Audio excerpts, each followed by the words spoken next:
इंसान सफल तब होता है जब वो दुनिया को नहीं बल्कि खुद को बदलना शुरू करता है। हेलो दोस्तों, मैं हूं आरती सिंह और आप सभी का स्वागत है आपके अपने यूट्यूब चैनल क्रिएटर बाय आरती सिंह पर। जैसा कि आप सभी को पता है कि हमने टीजीटी पीजीटी पेपर को लेकर एक सीरीज स्टार्ट की है। आज की जो है हमारा सेकंड पार्ट है। पहले पार्ट में हमने प्रागैतिहासिक काल को कंप्लीट करा दिया है। तो जिन लोगों ने अभी उस वाली वीडियो को नहीं देखा है वह एक बार देख लें, क्योंकि वो बहुत ज़्यादा हेल्पफुल होने वाली है। आज का जो टॉपिक है हमारा सिंधु घाटी की सभ्यता है।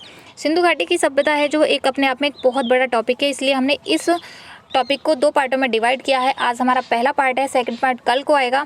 तो अभी जिन लोगों ने चैनल को सब्सक्राइब नहीं किया है वह सब्सक्राइब कर लें ताकि आपको नोटिफिकेशन मिलता रहे और आपसे कोई भी वीडियो मिस ना हो। तो वीडियो स्टार्ट करते हैं। सिंधु घाटी की सभ्यता। सिंधु घाटी की सभ्यता है, इसका जो समय माना जाता है 2300 से 1750 बीसी का माना जाता है। और इसको समझाने की दृष्टि से हमने 3 भागों में इसे डिवाइड किया है। पहला है सिंधु घाटी की सभ्यता, दूसरा है हड़प्पा सभ्यता और तीसरा है ताम्रकाशीन युगीन सभ्यता। इसे इन तीनों नामों से भी जाना जाता है। आपको ये ऑप्शन में मिल जाता है कि हड़प्पा सभ्यता किसे कहा जाता है, ताम्रकांस्य युगीन सभ्यता किसे कहा जाता है। तो इसलिए आप इन तीनों का नाम याद रख सकते हैं जिससे आपको कोई कन्फ्यूजन ना हो। अभी हम इन्हें इन तीनों को समझते हैं कि इनको कैसे कैसे नाम पड़ा और क्यों इसकी विशेषता ये रही है। पहला है सिंधु घाटी की सभ्यता। इसका जो आरंभिक उत्खनन हुआ था सिंधु नदी के घाटी पर हुआ था, इसलिए इसे सिंधु घाटी की सभ्यता के नाम से जॉन मार्शल के द्वारा बोला गया था। ये आपसे पूछा भी जा सकता है कि किसके द्वारा इसे सिंधु घाटी की सभ्यता के नाम से बताया जाना जाता है, तो वो मार्शल के द्वारा था। सेकंड आता है हमारा हड़प्पा सभ्यता। इसे हड़प्पा सभ्यता क्यों कहा गया था, क्योंकि जो इसकी जो खोज हुई थी सबसे पहले हड़प्पा से ही हुई थी, जो कि 1921 में हुई थी, इसीलिए इसे हड़प्पा सभ्यता भी कहा गया था। थर्ड आता है हमारा ताम्रकाशीन युगीन, जिसे आदि ऐतिहासिक काल द्वारा सर्वप्रथम जो प्रयोग किया गया था वो तांबे का किया गया था, इसलिए इसे तांबे या कांस्य युगीन सभ्यता कहा जाता है। नेक्स्ट देख लेते हैं इन्हीं को हम कि हड़प्पा सभ्यता में कौन कौन से स्थान प्राप्त हुए थे, उनकी खोज किसने की थी और कहाँ पर है, तो इसके बारे में हम जान लेते हैं।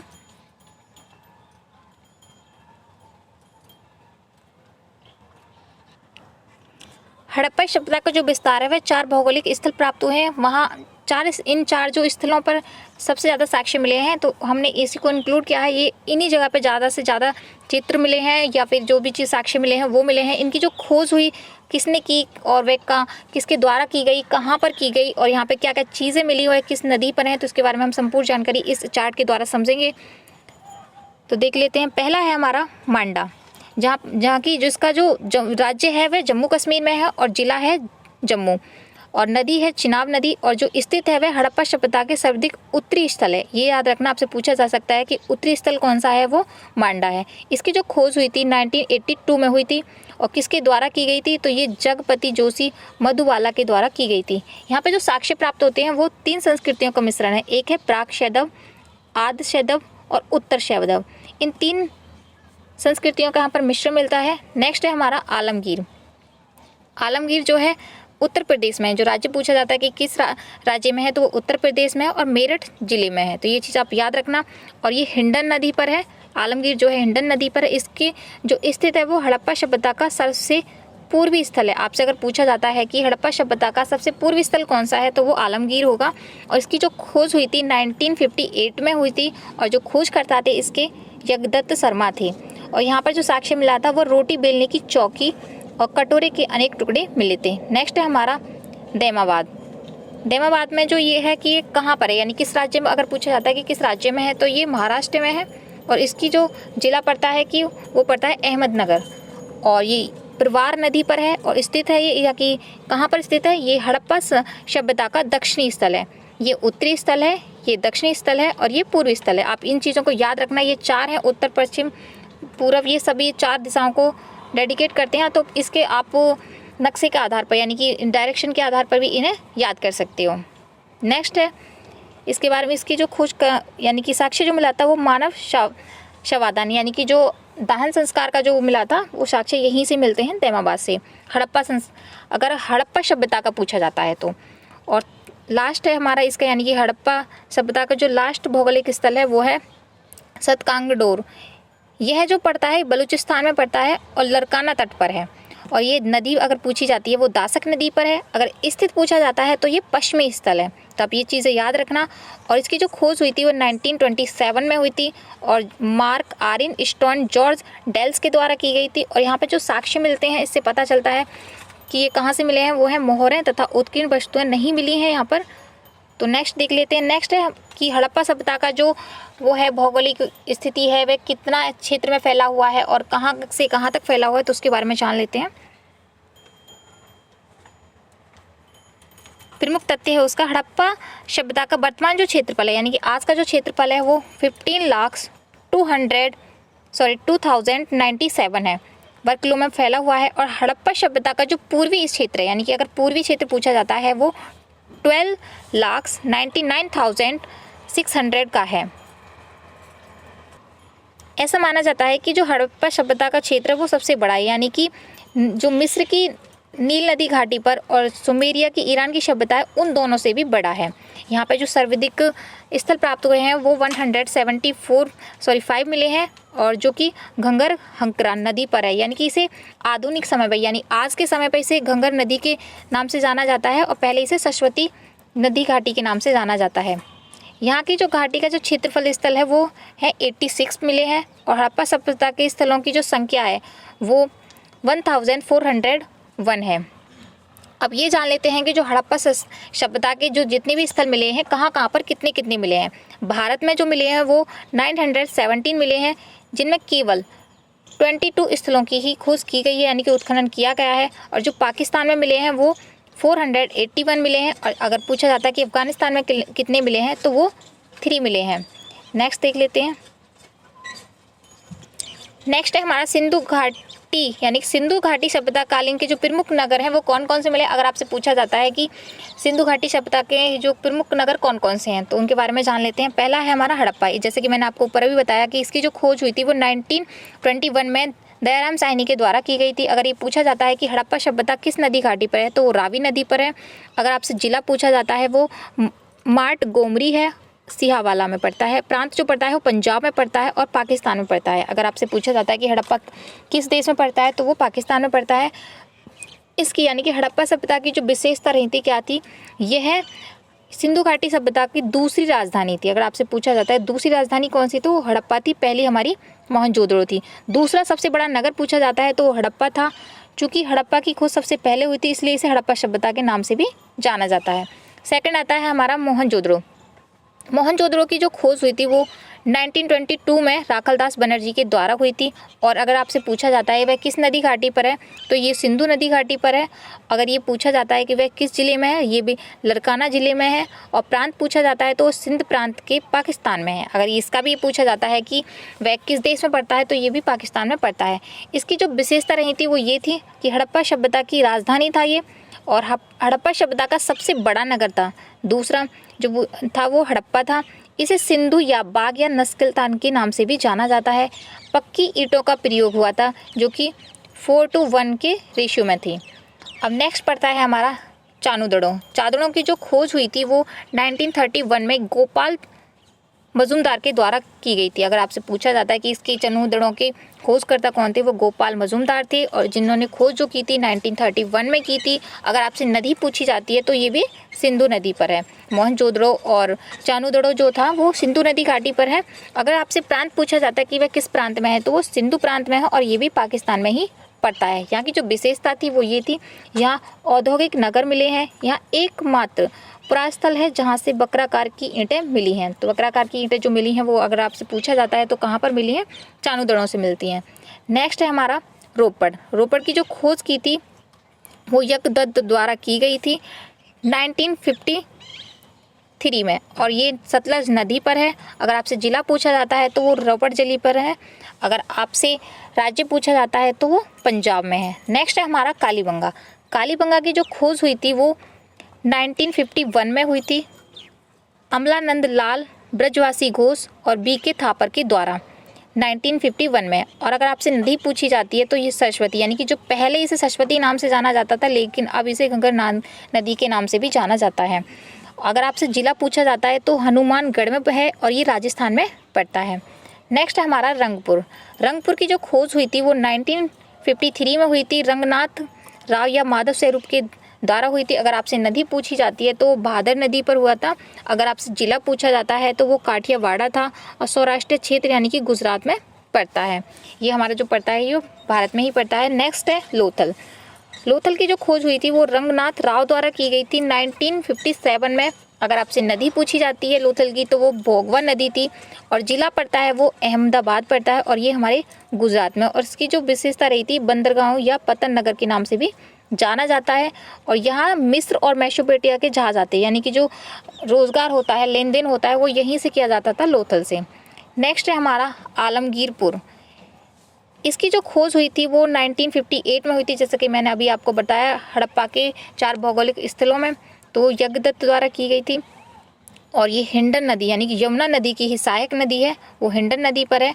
और अगर आपसे पूछा जाता है कि आलमगीर किस जिले में पड़ता है, तो वो मेरठ में पड़ता है, और ये मेरठ जो पड़ता है वह उत्तर प्रदेश राज्य में पड़ता है।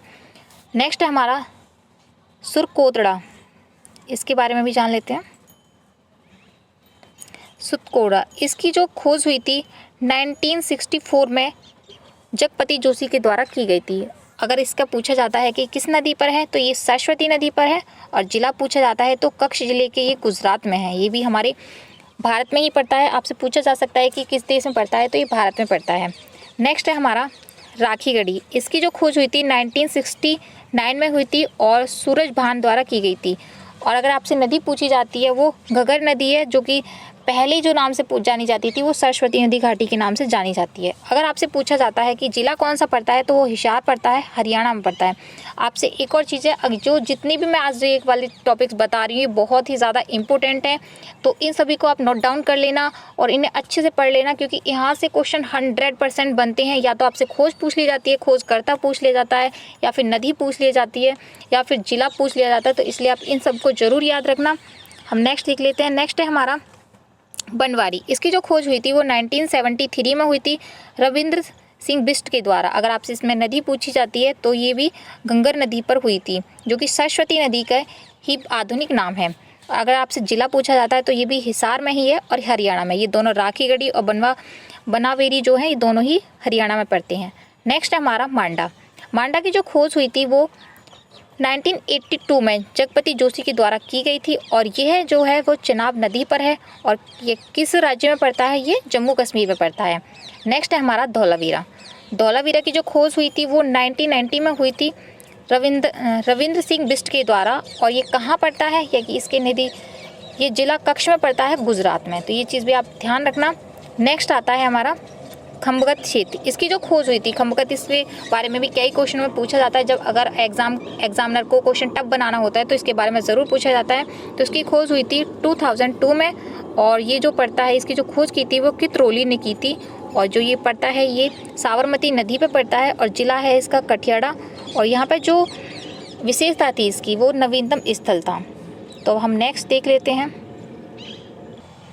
हड़प्पा और मोहनजोदड़ो की जो खोज हुई थी, जो उसका खोज का जो कार्य था वो किसके द्वारा किया गया था, वो किया गया था भारतीय पुरातत्व एवं सर्वेक्षण विभाग के द्वारा, जिसे हम ASI यानी कि शॉर्ट फॉर्म में हम ASI के द्वारा भी जानते हैं। इसकी जो स्थापना हुई थी, यानी भारतीय पुरातत्व एवं सर्वेक्षण विभाग की जो स्थापना हुई थी वो 1861 में हुई थी। इसके जो संस्थापक थे उस टाइम अलेक्जेंडर कनिंघम थे। अगर आपसे पूछा जाता है कि भारतीय पुरातत्व एवं सर्वेक्षण विभाग के जो वायसराय थे उस टाइम वो कौन थे, लॉर्ड कैनन थे। और इनका जो कार्य है वो कार्य क्या था, भारत में प्रागैतिहासिक स्थलों की खोज का कार्य सौंपा गया था। जैसे कि मैंने आपको अभी बताया, भारतीय पुरातत्व विभाग की स्थापना का जो श्रेय जाता है दोस्तों, वो जाता है लॉर्ड कर्जन को। फ्रेंड्स, अगर आपसे पूछा जाता है कि भारतीय पुरातत्व के कार्य का प्रारंभ किसने किया था, तो वो विलियम जॉनसन ने किया था 1784 में। तो आप ये चीज़ याद रखना। अगर फ्रेंड्स आपसे पूछा जाता है कि भारतीय पुरातत्व के जन्मदाता कौन है, जैसा कि मैंने आपको अभी बताया कि अलेक्जेंडर कनिंघम ने इसे 1861 में स्टार्ट किया था, भारतीय पुरातत्व एवं सर्वेक्षण विभाग को। अगर आपसे पूछा जाता है कि भारतीय पुरातत्व विभाग के महानिदेशक कौन थे, तो वो सर जॉन मार्शल थे। इन्हीं की देखरेख में हड़प्पा सभ्यता और मोहनजोदड़ो, इन दोनों की खोज हुई थी। जैसा कि आपको ये दिया गया था, जो दयाराम साहनी थे, उन्होंने हड़प्पा की जो खोज की थी वो 1921 में की थी, और जो राखलदास बनर्जी हैं उन्होंने मोहनजोदड़ो की जो खोज की थी वो 1922 में की थी। तो आप ये चीज़ें याद रखना। नेक्स्ट हम देख लेते हैं सिंधु घाटी सभ्यता को लेकर कुछ विद्वानों के इसके बारे में कुछ मत है। चार्ल्स मैशन ने इसे नगरीय सभ्यता और शहरी सभ्यता भी कहा है। आपसे ये बहुत बार पूछा भी गया है कि किसके द्वारा सिंधु घाटी सभ्यता को नगरीय सभ्यता और शहरी सभ्यता कहा गया है, तो वो चार्ल्स मैशन के द्वारा कहा गया है। और अगर आपसे जो ये कनिंघम थे, इन्होंने उसे कुषाणकालीन दिया था, ये कुषाणकालीन है। तो अगर आपसे ये पूछा जाता है एग्जाम में कि किसके द्वारा कुषाणकालीन कहा गया है सिंधु घाटी की सभ्यता को, तो वो कनिंघम के द्वारा किया गया है। अगर आपसे पूछा जाता है कि किसके द्वारा सिंधु घाटी की सभ्यता को व्यवस्थित उत्खनन आरंभ करवाया तथा उसे सुमेर, मिस्र और मेसोपोटामिया यूनान की सभ्यता के समकालीन बताया, तो वो कौन थे? जॉन मार्शल थे। तो हम नेक्स्ट देख लेते हैं इसके बारे में कुछ। सिंधु घाटी की सभ्यता की जो खोज हुई थी, तो उसका जो समय माना जाता है विभिन्न विद्वानों के अनुसार अलग अलग माना जाता है। तो इसमें जिन जिन लोगों ने जितना जितना समय बताया हम उसके बारे में जानते हैं। तो पहले थे फेयर सर्विंग। अगर आपसे पूछा जाता है तो फेयर सर्विस के द्वारा इसका यानी कि सिंधु घाटी सभ्यता का समय कितना माना जाता है, वो 2000 से 15 यानी कि 50 माना जाता है, ईसा पूर्व माना जाता है। अगर आपसे पूछा जाता है कि डीपी अग्रवाल के द्वारा, जिसे कार्बन डेटिंग भी कहते हैं, उसके द्वारा से कितना माना जाता है, जो कि बहुत ही ज़्यादा फेमस है और यही ज़्यादातर एग्जाम्स में आता है, तो वो 2300 से 1750 ईसा पूर्व का माना जाता है। नेक्स्ट है सीजे गैड। तो इनके सीजे गैड के द्वारा अगर पूछा जाता है कि सिंधु घाटी सभ्यता का समय काल कितना माना जाता है, वो 2300 से 1700 ही माना जाता है। इनका ये दोनों सेम ही है, तो ये चीज़ याद रखना। अगर आपसे पूछा जाता है कि मार्टिन व्हीलर के द्वारा इसका समय कितना माना जाता है, तो वो 2500 से 1500 ईसा पूर्व माना जाता है। अगर आपसे पूछा जाता है कि एर्नेस्ट मेकी के द्वारा कितना माना जाता है, तो 2800 से 2500 ईसा पूर्व का माना जाता है। ये सभी जितने हैं ये एग्जाम्स में अलग अलग एग्जाम्स में पूछे गए हैं, तो आप इसे नोट डाउन कर लेना, बहुत ही ज़्यादा आपके लिए हेल्पफुल होंगे। और नेक्स्ट है हमारा जॉर्ज मैडन्स के द्वारा इसे 2900 से 1900 के ईसा पूर्व का माना जाता है। और नेक्स्ट है जॉन मार्शल। इनके द्वारा अगर पूछा जाता है, ये फेमस है तो इसका आप ज़रूर याद रखना, क्योंकि इन्हीं के सहायता से यानी कि इन्हीं के सहयोग से हड़प्पा और मोहनजोदड़ो की खुदाई की गई थी।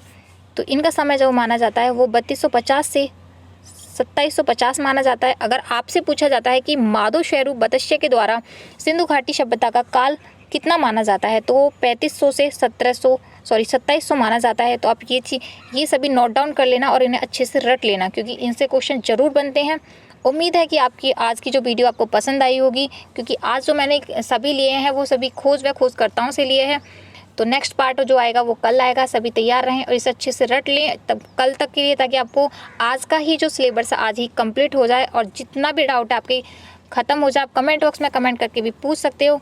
उम्मीद है कि आपको वीडियो पसंद आएगी। Thank you for watching this video. मिलते हैं नेक्स्ट वीडियो में, तब तक के लिए bye bye and thank you so much.